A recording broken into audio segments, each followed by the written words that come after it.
Bismillah. Assalamualaikum warahmatullahi wabarakatuh. Alhamdulillah alladzi bi ni'matihi tatimmus shalihat wa ashhadu an la ilaha illallah wahdahu la syarika lah wa ashhadu anna Muhammadan abduhu wa rasuluh.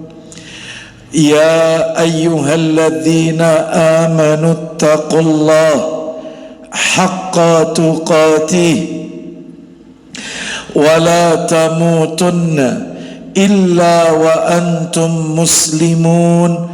Amma ba'du, fa inna asdaqal hadisi kitabullah wa khairal hadi hadi Muhammadin sallallahu alaihi wasallam wa syarral umuri muhdatsatuha wa kullu muhdatsatin bid'ah wa kulla bid'atin dalalah wa kulla dalalatin finnar. Ikhwan wa akhwati fillah, bapak-bapak, ibu-ibu, kaum muslimin dan muslimah, jamaah salat maghrib Masjid Mujahidin Kota Mojokerto yang semoga dimuliakan oleh Allah Subhanahu wa ta'ala. Tidak ada kata yang patut kita ucapkan pada malam hari ini selain rasa syukur kita kepada Allah Tabaraka wa ta'ala atas segala karunia nikmat yang telah Allah berikan kepada kita. Salah satu di antara sekian banyak kenikmatan-kenikmatan yang Allah berikan kepada kita dan kita rasakan pada malam hari ini adalah Allah Subhanahu wa ta'ala kembali mempertemukan kita di salah satu rumah Allah dari sekian banyak rumah-rumah Allah yang ada di muka bumi ini, yaitu Masjid Mujahidin, dalam rangka melaksanakan amalan-amalan ketaatan kepada Allah Subhanahu wa ta'ala. Dan tanpa kita sadari, malam hari ini kita melaksanakan 3 amalan ketaatan yang hukumnya fardu ain secara sekaligus. Yang pertama adalah diawali dengan salat maghrib berjamaah, dan itu hukumnya fardu ain, bahkan termasuk rukun Islam melaksanakan salat. Lalu dilanjutkan dengan amalan ketaatan yang kedua, yaitu talabul ilmi, menuntut ilmu, dan itu juga hukumnya fardu ain. Sebagaimana Rasulullah sallallahu alaihi wasallam, beliau pernah bersabda, talabul ilmi fariidhatun ala kulli muslimin. Menuntut ilmu adalah fardu ain, kewajiban mutlak bagi setiap kaum muslimin. Lalu ditutup yang ketiga, kita melakukan amalan ketaatan yang terakhir, yaitu melaksanakan salat isya yang dikerjakan secara berjamaah pula. Semoga seluruh rangkaian amal-amal ketaatan yang kita lakukan pada malam hari ini diterima dan diridhai oleh Allah Subhanahu wa ta'ala. Bapak ibu kaum muslimin dan muslimah rahimani wa rahimakumullah, malam hari ini kita akan melanjutkan materi kita. Terakhir, menurut catatan saya, kita membahas tentang salat awabin, yaitu salat duha, menjaga salat awabin. atau menjaga sholat duha. Baik, pertemuan kita terakhir itu di bulan Oktober, Bapak Ibu sekalian. Di bulan November saya uzur, tidak memberikan kajian. Dan malam hari ini kita dipertemukan, kita lanjutkan materi kita yang kita bahas pada bulan Oktober. Baik, yaitu tentang menjaga sholat awwabin, menjaga sholat sunnah duha. Baik, Bapak Ibu sekalian, rahimani wa rahimakumullah, sebagaimana kita ketahui bersama bahwasanya sholat sunnah ini jumlahnya banyak, dan di antara sekian banyak sholat sunnah yang dianjurkan, yang ditekankan untuk dilakukan secara rutin dan kita jadikan sebagai habit, kebiasaan untuk tidak kita tinggalkan setiap hari, itu 5 macam sholat sunnah.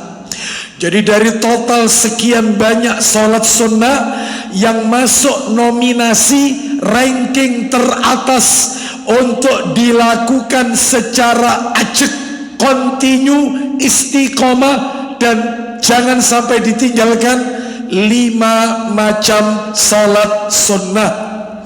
Yang pertama sudah kita bahas tuntas di bulan Juni, yaitu sholat sunnah rawatib, sholat sunnah yang mengiringi sholat fardu sebelum dan sesudah, qobliyah dan ba'diyah.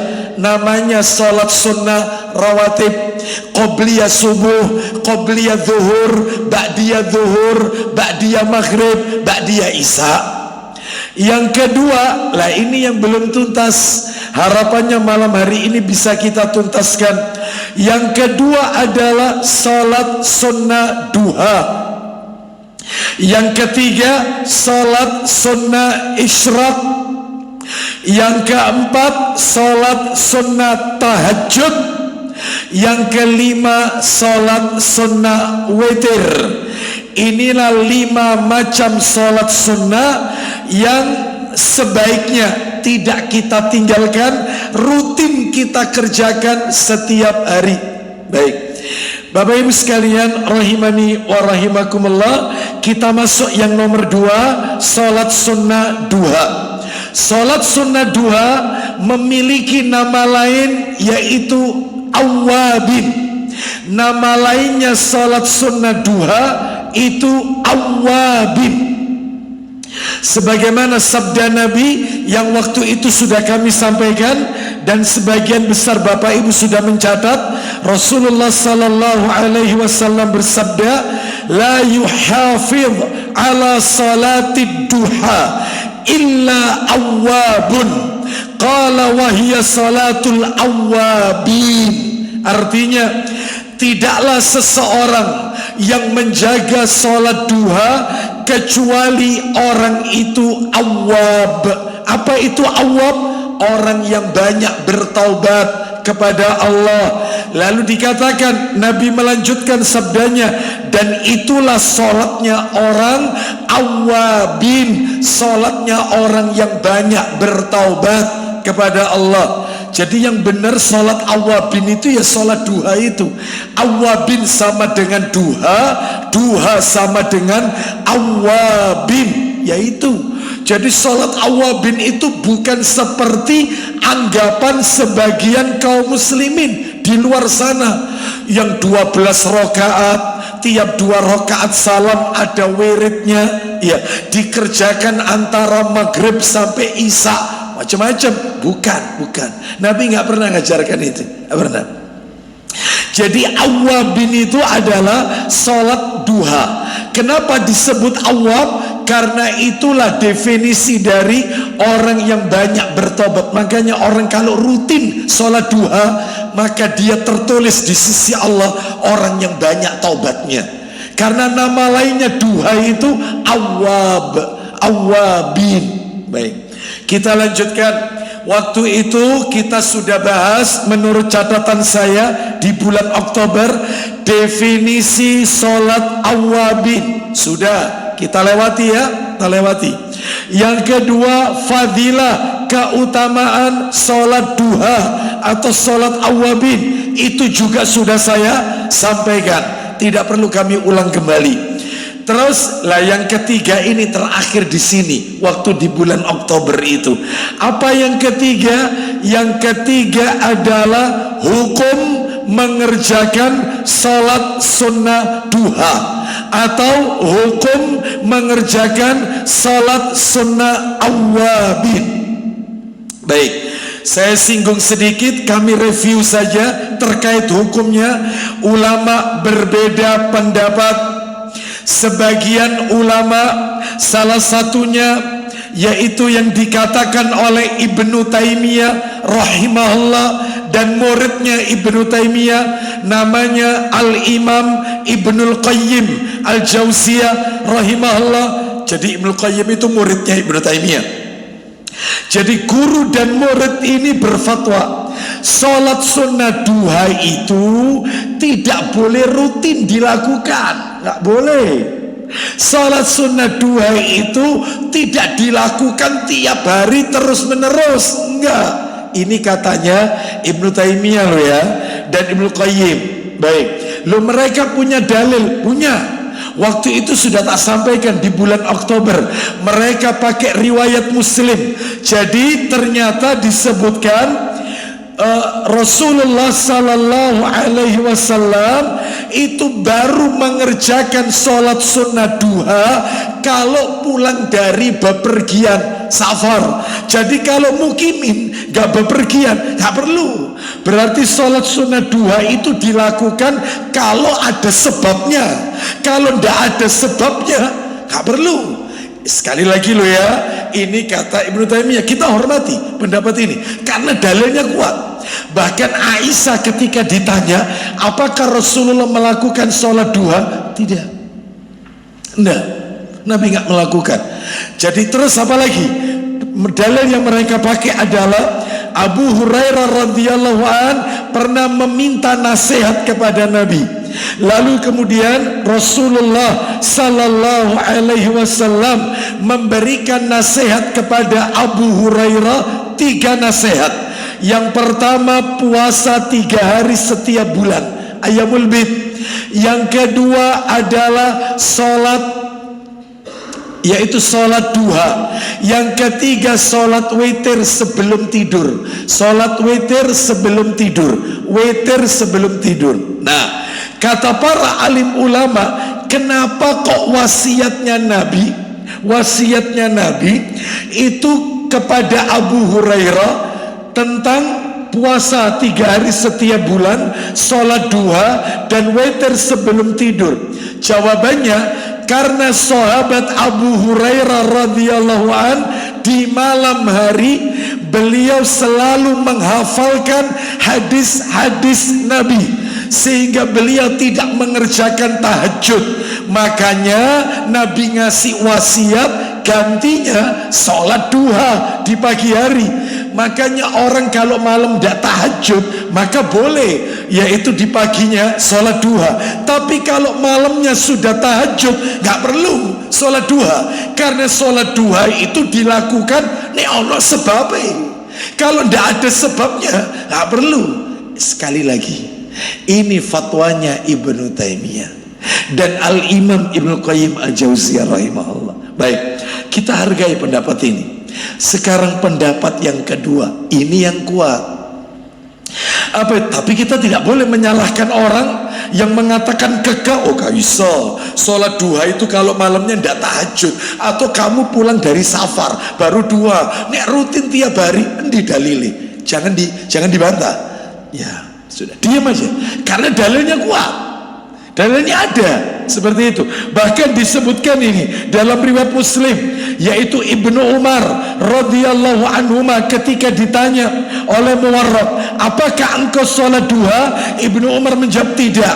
Muwarraq radhiyallahu bertanya lagi, apakah ayahmu Umar bin Khattab itu sholat duha? Tidak. Muwarraq bertanya lagi, bagaimana dengan Abu Bakar? Ibnu Umar menjawab, tidak, Abu Bakar nggak pernah sholat duha. Muwarok bertanya lagi, lah kalau Nabi bagaimana? Ibnu Umar menjawab, aku tidak dapat mengira-ngira. Aku tidak dapat mengira-ngira. Umar tidak sholat duha, anaknya Ibnu Umar tidak, Abu Bakar tidak. Ketika ditanya kepada tentang Nabi, apakah Nabi sholat duha? Aku tidak dapat memastikan.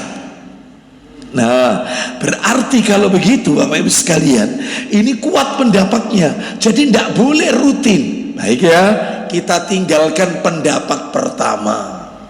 Sekarang pendapat kedua. Dan inilah yang paling rojih, argumentatif, yang kuat. Apa itu? Hukumnya sholat sunnah duha atau awabin adalah sunnah secara mutlak. Artinya boleh dikerjakan secara rutin, kontinu tiap hari. Meskipun malamnya sudah tahajud, meskipun dia tidak pulang dari safar, rutin, tak apa-apa. Dalilnya, dalil. Pakai apa dalilnya? Harus ada dalilnya kan? Lawan pendapat pertama ada dalilnya. Masa pendapat kedua tidak ada dasarnya? Ada. Dasarnya di mana? Dasarnya adalah, yaitu silakan bisa dibantu Sahih Muslimnya nomor 682 ya, coba dibantu. Setelah itu jangan ditutup nomornya karena nanti berdekatan. Sahih Muslim 682, silakan baca dari Mu'adzah Al-Adawiyah radhiyallahu an, bahwa Aisyah radhiyallahu anhuma mengabarkan. Silakan, ayo. Dari Aisyah radhiyallahu anhuma katanya, iya, aku tidak pernah melihat Nabi SAW sholat sunnah duha. Ulang lagi kata Aisyah. Aku tidak pernah melihat Nabi SAW sholat sunnah duha. Aisyah loh ini, istri loh ini, mengatakan aku tidak pernah lihat Rasulullah sholat duha. Ini yang dipakai oleh Ibnu Taimiyah tadi, dipegangi. Berarti nggak boleh rutin. Nabi nggak pernah melakukan. Lanjut teruskan, silakan. Sekali-kali tidak. Loh, sampai diperjelas oleh Aisyah, sekali-kali tidak pernah. Tapi belum titik, masih koma. Lanjut. Tetapi aku senantiasa mengerjakannya. Aku selalu mengerjakannya, kata Aisyah. Lanjut. Sekalipun beliau tidak. Sekalipun Nabi tidak, aku mengerjakannya. Berarti kalau begitu Ustadz, kita yang melakukan sholat sunnah dua mengikuti jejak para sahabat Nabi dari kalangan kaum wanita, termasuk Ummul Mukminin, istri Nabi. Ya, Aisyah melakukannya sekalipun Nabi tidak. Lanjut, teruskan. Sesungguhnya beliau menyukai amal tersebut. Nah, ini yang paling penting. Ini yang dijadikan dasar oleh pendapat kedua. Sekalipun Nabi tidak, tapi Nabi suka melihat aku mengerjakannya. Berarti kalau kita melakukan sholat duha, itu amalan yang disukai Nabi. Sekalipun Nabi tidak melakukan, tapi Nabi suka. Berarti nggak apa-apa setiap hari, karena amalan ini disukai oleh Nabi Sallallahu Alaihi Wasallam. Ulang lagi kalimatnya, ulang lagi, mundur sedikit, silakan. Sesungguhnya beliau menyukai amal tersebut. Lanjut, teruskan. Tetapi beliau khawatir umat senantiasa mengamalkannya lalu dianggap wajib. Nah, Nabi menyukai amalan itu, cuma Nabi itu khawatir kalau itu dikerjakan nanti dianggap wajib. Baik, tak kasih dalil yang lain yang menunjukkan sunnah boleh dikerjakan rutin, nggak apa-apa. Meskipun malamnya sudah tahajud, meskipun dia tidak musafir, nggak apa-apa. Dalilnya, ayo dibuka Sahih Muslim 683, baca, silakan. Dari Mu'adzab radhiyallahu anhuma, dia bertanya kepada Aisyah radhiyallahu anhuma, katanya, ya, berapa rakaat Rasulullah SAW sholat duha? Nah, ini langsung tanyanya ke Aisyah. Sama-sama ini orangnya Aisyah. Nabi kalau sholat duha itu berapa rakaat? Terus kemudian, Jawab Aisyah, 4 rakaat. 4 rakaat. Lo tadi katanya tidak pernah. Nanti tak jelaskan. Lanjut, teruskan. Dan sesudah itu beliau tambah berapa disanggupinya. Baik. Dan setelah itu beliau menambahkan jumlah rakaat sesuai keinginan beliau.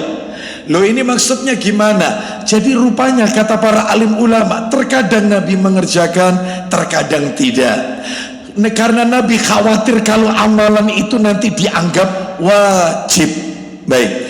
Jadi intinya kalau mau dilakukan setiap hari boleh, asalkan tetap jangan ada anggapan hukumnya wajib. Yang wajib cuma 5 waktu ini saja: subuh, zuhur, asar, maghrib, isya.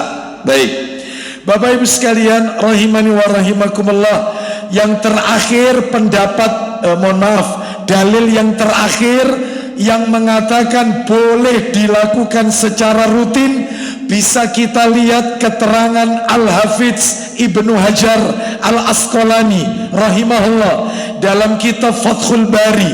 Beliau rahimahullah berkata, Al-Hakim, Imam Al-Hakim mengumpulkan hadis-hadis yang terkait dengan sholat duha, jumlah perawinya mencapai kurang lebih 20 orang sahabat Nabi.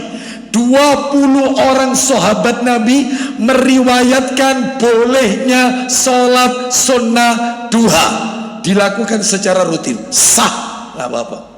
Silakan, tergantung Bapak Ibu mau pilih pendapat yang mana. Kak Ustadz, aku kak Bendina Ustadz. Iya, saya kalau sholat dua Ustadz, aku kalau tahajud gak sholat dua, kalau gak tahajud baru sholat dua. Monggo, silakan. Tidak ada paksaan di sini. Tapi bagi Bapak Ibu, eman Ustadz, sholat duha ini Ustadz satu di lapangan rizki. Kan itu kemarin bulan Oktober yang saya sampaikan keutamaannya. Terus apa lagi? Di antaranya adalah seperti orang yang bersodako 2 rakaat sholat duha, seperti bersodako 360 tulang persendian. Terus kemudian orang yang mengerjakan sholat duha itu dikatakan seperti orang yang banyak bertaubat kepada Allah Subhanahu wa ta'ala. Banyak keutamaannya. Silakan yang mau rutin, monggo. Baik, sekarang kita masuk, kesimpulannya adalah hukumnya boleh. Yang pendapat terkuat ya, boleh dilakukan secara terus menerus. Dan pendapat ini dirojihkan, dikuatkan oleh Syekh Muhammad bin Saleh Al-Utsaimin rahimahullah. Kita lanjutkan sekarang materi nomor 4, waktu pelaksanaan sholat duha. Lah ini yang belum kita bahas. Kapan waktunya? Kapan waktunya sholat duha ini? Bapak Ibu sekalian, kami nukil dari kitab Syarhul Mumti' di juz yang keempat. Ibnu Utsaimin rahimahullah menjelaskan waktu sholat duha itu adalah berawal dari setelah matahari terbit seukuran tombak sekitar 1 meter. Ya. Adapun kalau perhitungan jam yang paling kuat adalah 15 atau 20 menit setelah matahari terbit. Ya. Sedangkan waktu berakhirnya sholat duha 10 menit sebelum masuk waktu zuhur. Saya tanya, Bapak Ibu bisa lihat di timer atas itu terbit pukul berapa itu? Syuruk terbit pukul berapa? 5.13. 5.13 itu terbit matahari. Tambahkan 20 menit. Berarti kalau gitu 5.33 kurang lebih.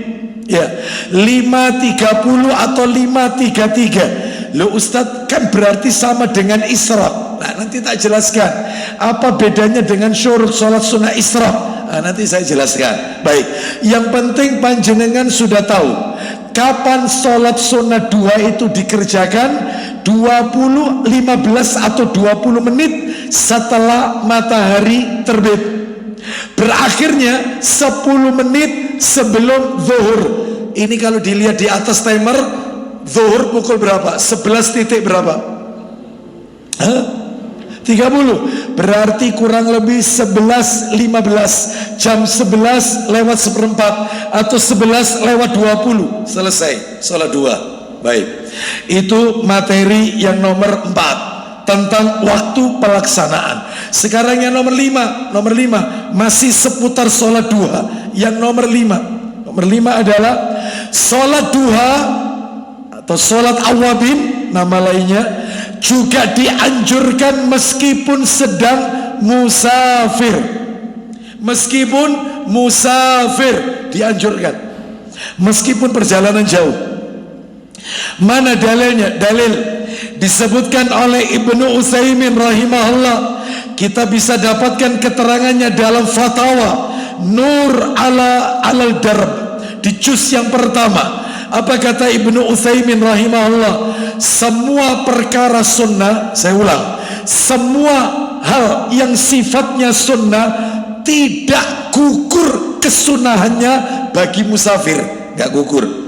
Maka seorang musafir boleh tetap beribadah untuk mendekatkan diri kepada Allah. Contoh, bagi musafir boleh sholat duha, boleh tahajud, boleh witir, boleh sholat tahiyatul masjid, boleh sholat sunnah istikharah, boleh qobliyah subuh, seperti itu.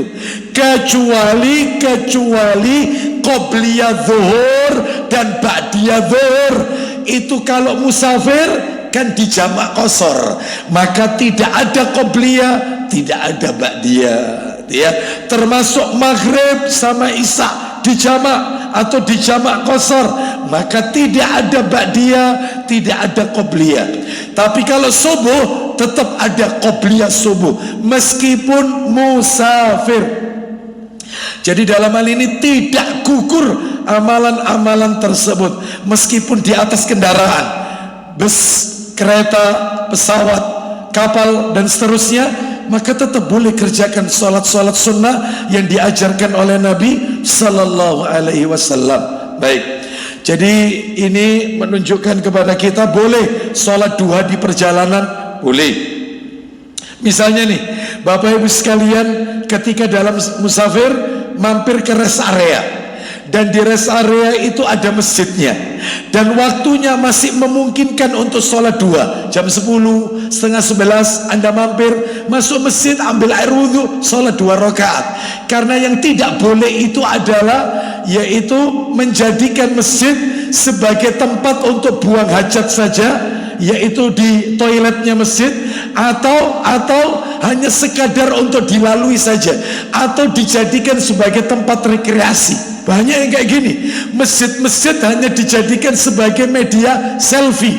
Banyak masjid-masjid pinggir jalan yang keren-keren, banyak ya, bagus-bagus, itu cuman mampir terus foto-fotoan, foto di depan masjid bareng sama rombongan, habis itu masuk masjid. Jangan.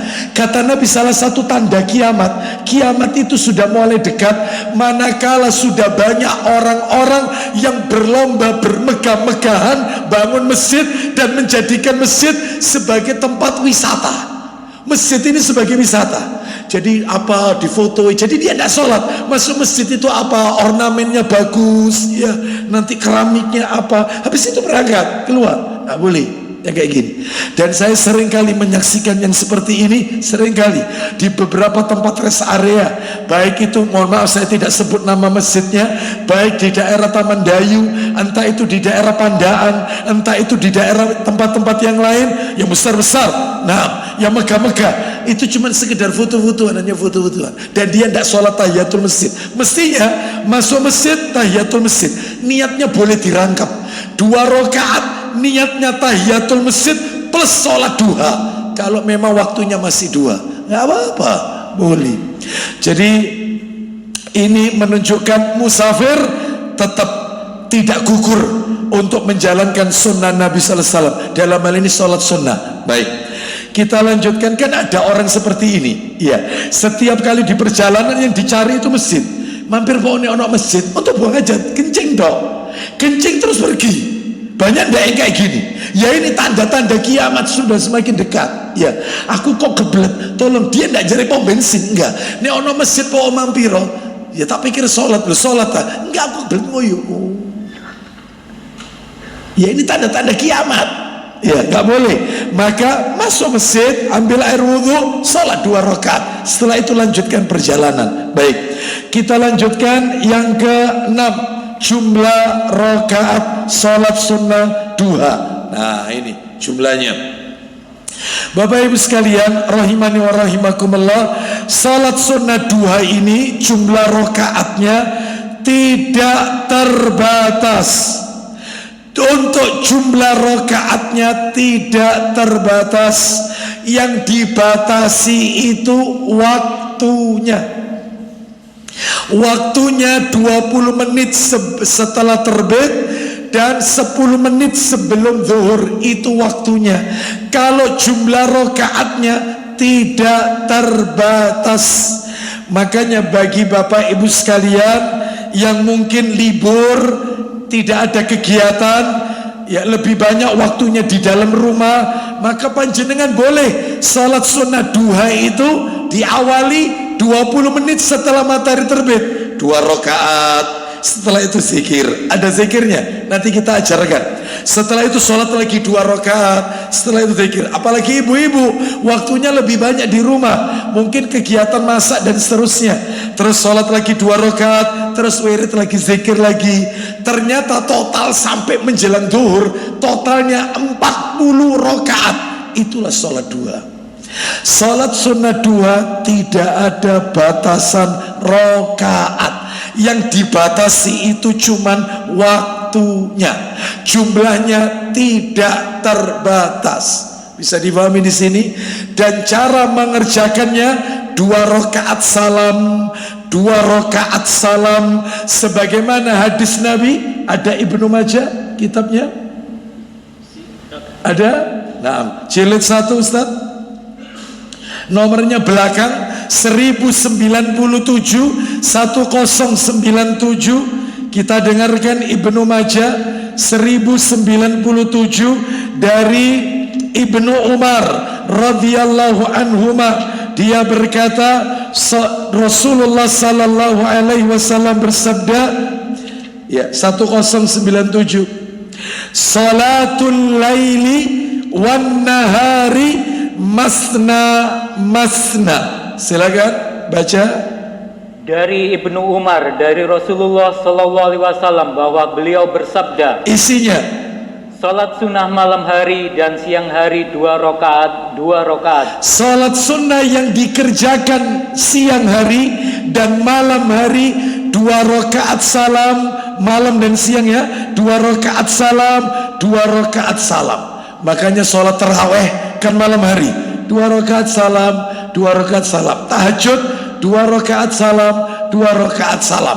Duha 2 rakaat salam, dan seterusnya. Baik, termasuk yang sebelum zuhur kan 4 rakaat sebelum zuhur, 2 rakaat salam, 2 rakaat salam. Baik, wallahu a'lam wa bishawab. Sekarang kita lanjutkan materi nomor berapa sekarang? 7. Yang ke-7. Nah, ini yang tadi saya janjikan. Apa yang ke-7? Salat sunnah isyraq atau syuruk. Salat sunnah isyraq atau syuruk adalah salat sunnah duha di awal waktu. Jadi Bapak Ibu sekalian, panjenengan tadi kan sudah lihat timernya. Waktu terbit 5.13, tambahkan 20 menit, berarti 5.33. Itu kalau persis Anda lakukan 5.30 atau 33, Allahu Akbar. Ini namanya salat sunnah isyraq. Persis salat sunnah isyraq. Salat sunnah isyraq itu nama lainnya salat sunnah duha di awal waktu. Jadi kalau ada di Masjid Mujahidin kajian ba'da subuh, ternyata ceramahnya yang disampaikan oleh Ustadz ya, itu ternyata selesainya jam 6 kurang seperempat, 6 kurang seperempat, 6 kurang 15, 5:45. Lalu Anda sholat itu namanya duha. Sudah lewat soalnya, waktu on time-nya sudah lewat. Kalau Anda on time 15 atau 20 menit ya itu langsung Anda sholat, namanya syuruk isyraq. Tapi kalau jam 6 kajiannya selesai jam 6 pagi baru sholat, namanya duha. Faham sampai di sini? Jadi sholat sunnah isyraq itu nama lainnya selain nama lainnya sholat sunnah isyraq, sholat sunnah duha di awal waktu. Isyraq sama dengan duha di awal waktu.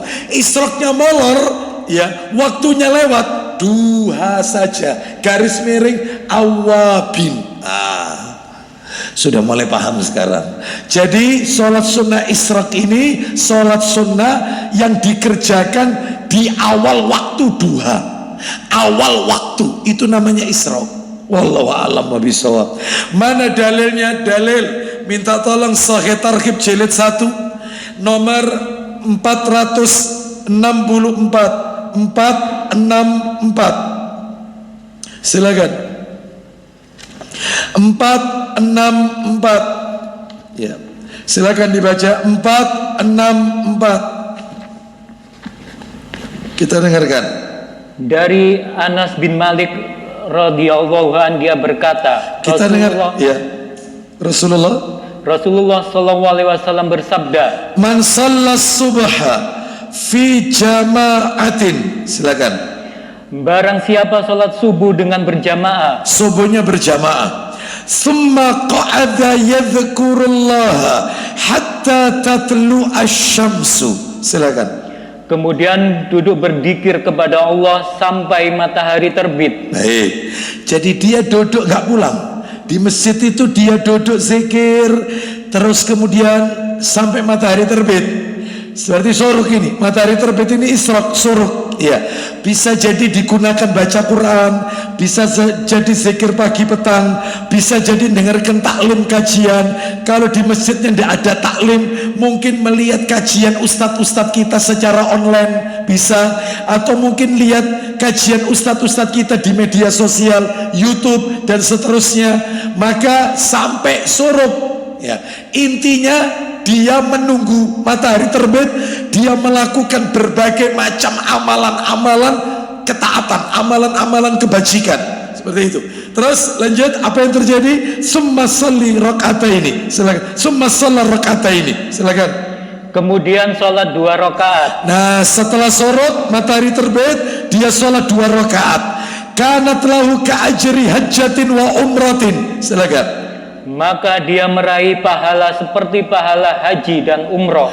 Terus kata Anas bin Malik, Rasulullah SAW melanjutkan sabdanya, tamatin, tamatin, tamatin. Silakan. Dia berkata, Rasulullah SAW bersabda, bagaimana haji dan umrohnya? Sempurna, sempurna, sempurna. Haji umrohnya sempurna, sempurna, sempurna. Coba. Itulah yang tidak boleh, itu adalah yang tidak boleh waktunya taklim, ya, rupanya taklimnya agak panjang. Ada jamaah itu saking pengennya dapat pahala haji umroh sempurna, ini ustadz masih taklim, dia berdiri sholat sendiri dia. Ada nggak yang kayak gini? Nggak boleh, karena nuntut ilmu ini hukumnya wajib, sedangkan sholat itu hukumnya sunnah. Maka yang wajib didulukan. Loh Ustadz, aku kan tidak dapat pahala haji. Lah kalau nanti waktunya kelewat, akibatnya nanti saya bukan sholat isyraq, saya sholat duha. Mumpung ini pas on time, saya kepingin dapat pahala haji umrah sempurna, sempurna, sempurna. Iya, saya tanya hukumnya apa? Sunnah. Taklim hukumnya apa? Wajib. Mana yang harus Anda dulukan? Yang sunnah atau yang wajib? Yang wajib. Selesai. Tunggu sampai selesai. Berarti Ustadz kita nggak melakukan, nanti sholat duha, berarti pahalanya kan bukan haji umrah. Betul. Innamal a'malu binniyat. Anda niat tok sudah dapat pahala. Selesai. Iya, jadi jangan sholat sendiri. Sebab saya kalau taklim kajian subuh masih sering lihat ikhwan-ikhwan, karena saya nggak tahu akhwat kan tertutup hijab. Yang saya sering itu ikhwan, itu sholat sendiri dia, pojok sholat. Ini masih taklim ini. Lah kajian saya selesai jam 6 kurang 10. Ya, 6 kurang 10 yang sana sholat on time, setengah 6 itu langsung sholat dia, karena ngejar pahala haji umroh. Nggak boleh ya. Jadi yang wajib harus didulukan. Sama dengan Anda masuk masjid pas hari Jumat adzan. Menjawab adzan itu hukumnya adalah sunnah. Menjawab adzan hukumnya sunnah. Mendengarkan khutbah hukumnya wajib.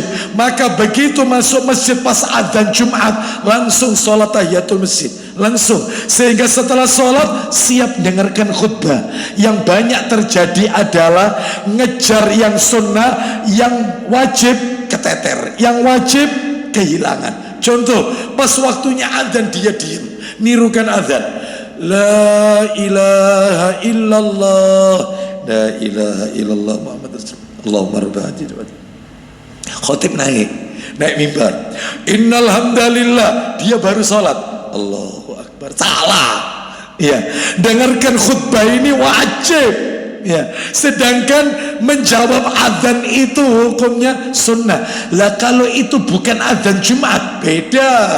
Adzan maghrib, terus kemudian adzan isya, adzan zuhur, pokoknya bukan hari Jumat ya, bukan hari Jumat. Terus adzan subuh, Anda masuk pas adzan isya, maka Anda dengarkan adzan dulu. La ilaha illallah, la ilaha illallah, baca doa dulu setelah adzan. Setelah itu sholat sunnah tahiyatul masjid. Seperti itu. Kalau di selain adzan Jumat. Faham sampai di sini? Baik, kita lanjutkan.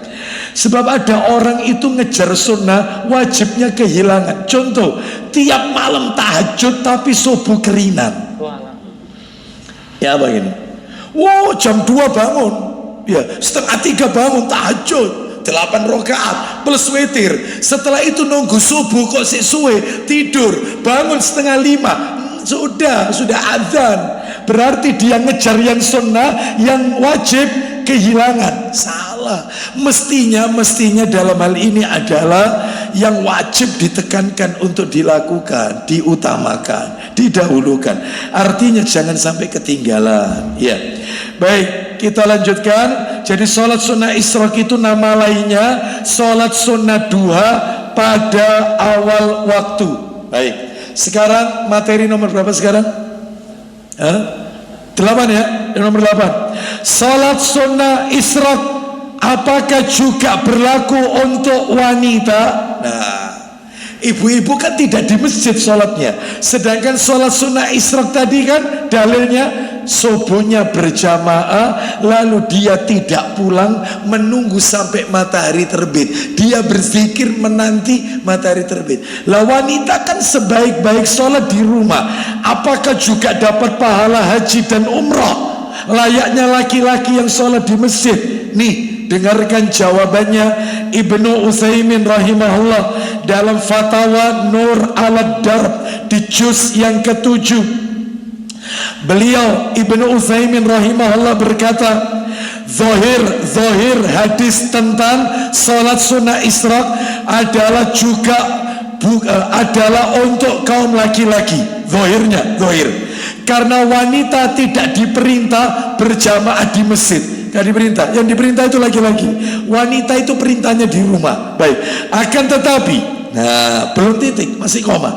Akan tetapi, jika seorang wanita duduk setelah sholat subuh di tempat sholatnya di dalam rumahnya, jadi habis sholat subuh dia tetap duduk di tempatnya, sholatnya di dalam kamar, sholatnya di ruang tamu, sholatnya di ruang tengah. Dia duduk setelah sholat, lalu dia berzikir sampai terbit matahari, ya 15 menit 20 menit setelah terbit, lalu dia wanita itu sholat 2 rakaat, maka semoga wanita tersebut mendapatkan pahala yang sama yang Allah berikan untuk lelaki.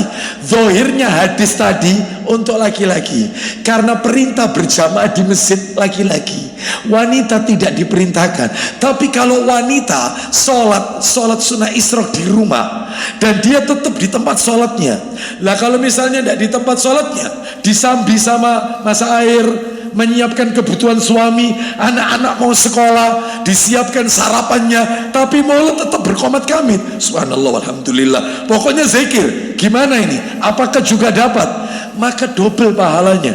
Pahala yang pertama melayani suami, itu pahala menjadi ibu rumah tangga yang baik. Yang kedua, lisannya tetap mengingat Allah, sehingga oleh pahala itu anggap botol ini yang tidak dapat pahala. Ini habis sholat subuh nunggu sorok di depan TV megang remote nonton infotainment. Oh, tiba no cerai, tiba no kapan ane wis rabi cerai lagi infotainment riba. Nah, itu nggak dapat. Yang dapat itu duduk di tempat, lalu dia zikir, baca Quran sampai nunggu surut 15 menit, 20 menit, matahari setelah terbit, baru kemudian sholat 2 rakaat. Ya, mudah-mudahan ini dimudahkan oleh Allah Subhanahu Wa Taala. Baik, jadi intinya wanita juga dapat pahala yang sama, sekalipun mungkin sambil dia menyiapkan kebutuhan suami dan anak-anaknya. Sekarang kita lanjutkan yang nomor berapa sekarang, Mas? 9 ya, 9. Yang ke-9. Nah, tinggal satu lagi sampai 10 ini. Sudah masuk Isya? Belum? Selama Isya di sini ya. Bentar lagi, baik. Yang ke-9, salat sunnah duha di tengah pekerjaan. Nah, ini. Salat sunnah duha di tengah pekerjaan. Bapak Ibu sekalian, rahimani wa rahimakumullah, saya sering kali, tidak sekali 2 kali, dilapori oleh beberapa orang pemilik perusahaan, karena saya sering memberikan kajian pagi atau kajian ba'da zuhur, kajian karyawan di beberapa perusahaan BUMN. Nah, itu ternyata manajernya, kadang-kadang ada supervisor itu lapor, Ustadz, gimana hukumnya? Kalau karyawan itu, ini kan sudah kita siapkan masjid, bahkan musola ada, Ustaz. Ada musola sudah kita bangun, sudah kita perbagus. Cuman mereka ini karyawan ini, Ustaz, sholat sunnah 2 di tengah jam kerja. Jadi jam 8 masuk itu cek log, itu langsung sholat duha. Terus kemudian atau jam 9 itu tidak ada kerjaan, daripada tidak ada kerjaan nganggur, itu dipakai sholat duha. Kadang-kadang ada yang sebentar, ono sing suwe Ustaz, sak maca Qur'ane dan seterusnya. Itu hukumnya gimana? Beribadah di tengah pekerjaan, sedangkan dia sudah nulis MOU, ya, ikatan kontrak kerja. Kamu dia ada di kantor 8 kurang 10, check out dari atau keluar dari kantor ini jam 16.30, MOU tanda tangan, gajimu sekian, ngelembur sekian dan seterusnya. Ternyata dipakai untuk ibadah, bukan kerja. Apakah ada Islam mengatur ini? Jawabannya adalah setelah kumandang adzan Isya, ya. Kita dengarkan setelah kita mendengarkan adzan kumandang Isya. Baik, demikian, silakan dikumandangkan adzan Isya, kita skors dulu. Wassallallahu ala nabiyyina wa ala alihi washabihi wasallam. Silakan. Kita lanjutkan. Bagaimana hukumnya sholat sunnah duha di tengah pekerjaan? Bapak Ibu sekalian, yang pertama yang harus dipahami adalah sholat sunnah ini dikerjakan di rumah, bukan di masjid. Sholat sunnah itu dikerjakan itu di rumah, apapun itu, kecuali sholat tahiyatul masjid. Nah, itu baru di masjid. Tapi kalau selain sholat sunnah tahiyatul masjid, maka seperti qobliyah ba'diyah termasuk sholat dua, itu di rumah bukan di masjid. Mana dalilnya? Dalil, coba dibuka Sahih Targhib wa Tarhib nomornya 436.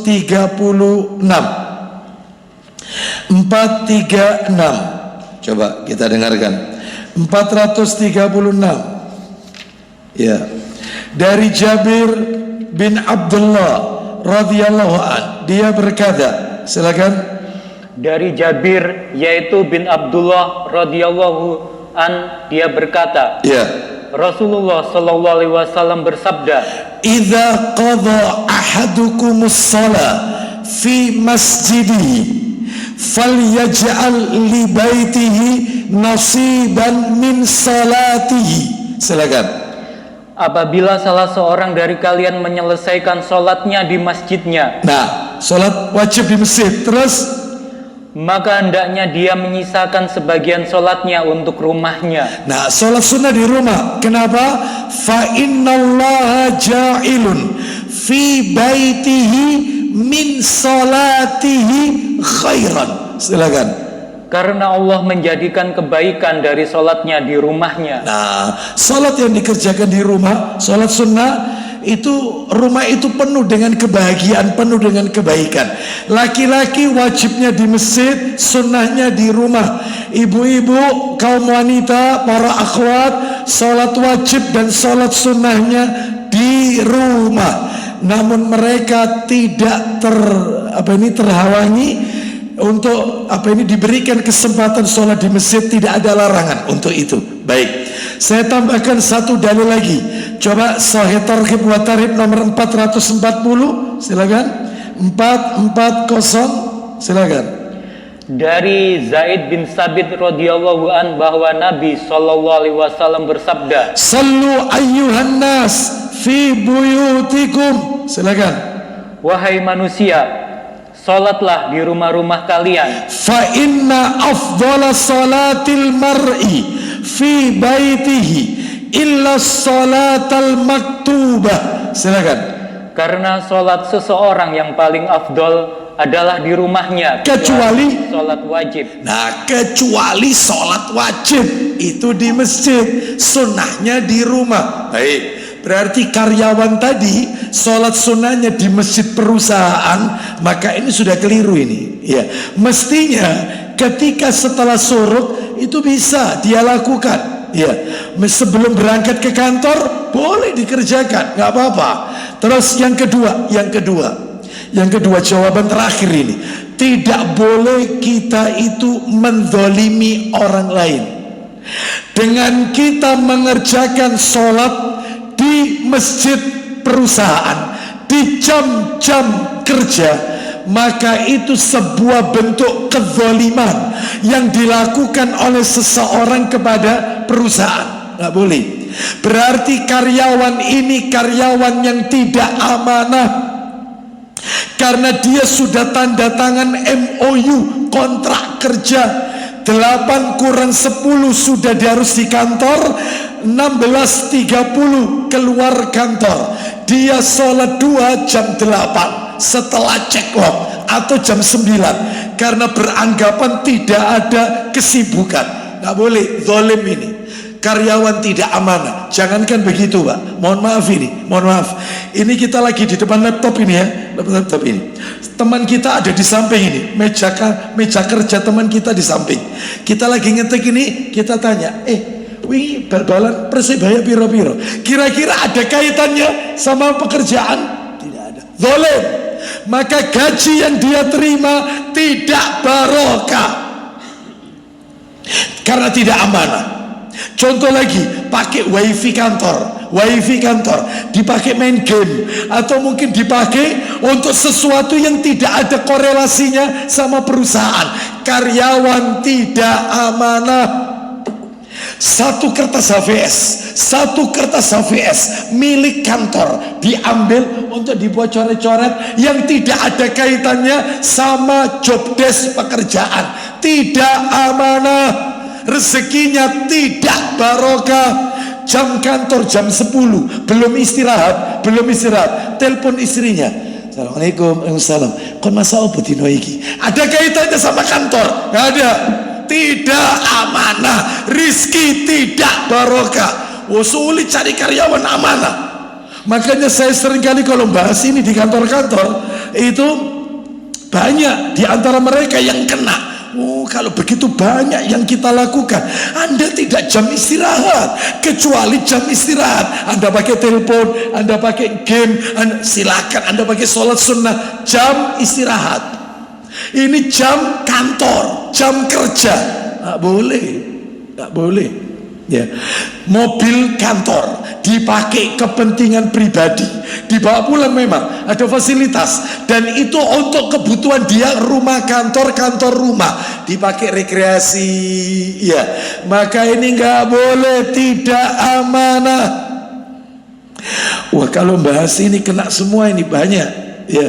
Jadi hati-hati menjadi supaya rezeki kita ini berkah, maka jadilah orang yang amanah dalam bekerja. Karena itu mempengaruhi guyonan di tengah pekerjaan yang tidak ada kaitannya dengan pekerjaan tersebut, maka tidak boleh, kecuali kalau masih ada sangkut pautnya dengan pekerjaan itu. Wallahu a'lam bishawab ya. Makanya banyak para manajer, supervisor yang mengeluh ya, curhat kepada saya terkait beberapa karyawannya yang menghabiskan waktunya di salah-salah jam kantor dalam rangka alasannya untuk ibadah. Nah benar, malah ibadahnya nggak diterima karena dia menzolimi orang. Nggak boleh, percuma ya. Kita lanjutkan sekarang, Bapak Ibu sekalian rahimani wa rahimakumullah. Yang terakhir nomor 10. Yang ke-10 adalah doa setelah sholat duha, doa setelah sholat awabin. Jadi kalau Bapak Ibu selama ini sering mendengar doa setelah sholat duha yang beredar, yang artinya, ya Allah, jika rizkiku masih di langit, turunkan.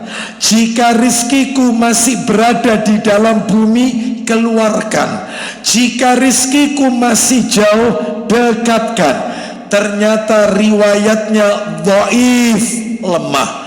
Lah terus yang benar bagaimana? Setelah sholat duha, zikir yang Nabi ajarkan, jadi bukan doa, zikir yang Nabi ajarkan, sebagaimana riwayat Bukhari dalam kitab Adabul Mufrad nomor hadis 619, zikirnya berbunyi Allahumma ghafirli wa tub alayya innaka antat tawwabur rahim, dibaca 100 kali. Ayo tirukan saya semuanya. Allahumma ghafirli wa tub alayya innaka antat tawwabur rahim. Baik, artinya Allahumma gfirli, ya Allah ampunilah aku, wa tub alayya, terimalah taubatku. Makanya sholat duha itu nama lainnya awabin, sholatnya orang yang banyak bertobat, karena isi zikirnya ini. Allahumma gfirli, ya Allah ampuni aku, wa tub alayya, terimalah taubatku, innaka antat tawwabur rahim, karena sesungguhnya engkau adalah maha penerima taubat dan maha penyayang. Nah itu ya, jadi tolong itu dihafalkan, dibaca 100 kali. Wallahu a'lam bishawab. Berarti materi kita sudah tuntas untuk sholat duha dan sholat sunnah isyraq. Jadi sholat sunnah rawatib tuntas, itu di bulan Juni itu sholat sunnah rawatib. Terus sholat sunnah duha dan sholat sunnah isyraq itu baru saja kita tuntaskan. Jadi yang tinggal tersisa tahajud sama witir. Karena 5 macam sholat inilah yang ditekankan untuk rutin kita kerjakan setiap hari. Kita jadikan habit. Qobliyah ba'diyah sholat sunnah rawatib, duha, isyraq, tahajud, witir. Berarti kalau bulan depan Allah pertemukan kita, jika ditakdirkan, kita masuk ke sholat tahajud.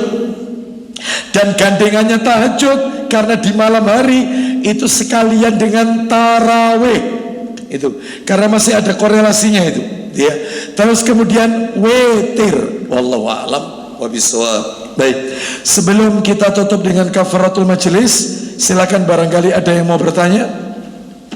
Kalau tidak ada, saya tutup dengan doa kafaratul majelis. Ada? Sudah jelas? Antara jelas atau bingung? Ya, jelas semuanya ya.